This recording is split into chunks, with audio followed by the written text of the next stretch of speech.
Welcome to my channel. अस्सलामुअलैकुम।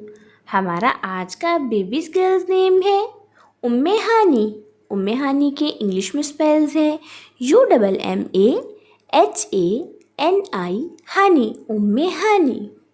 इस name का मज़हब है इस्लाम और इस नेम का जिन्स है लड़की। एक इस्लामिक नेम है और लड़कियों के लिए रखा जाता है ये नाम। इस नेम के मायने हैं खुशदिल, खुशियों वाली, खुशगवार ज़िंदगी वाली, उम्मे हानी।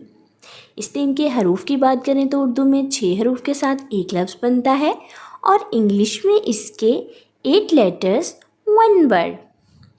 इस नेम की तफसील है उम्मे हानी कामरान, उम्मे हानी अहमर। इस तरह से हम ये नाम रख सकते हैं।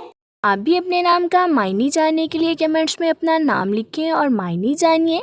एंड अपने नाम की स्पेशल वीडियो बनवाने के लिए भी आप मेरे कमेंट बॉक्स में अपना नाम कमेंट कर सकते हैं। And please like the video, subscribe my channel. Okay dears, फिर मिलेंगे न्यू नेम न्यू वीडियो के साथ। अपना ख्याल रखिएगा, दुआओं में याद रखिएगा। अल्लाह हाफिज़।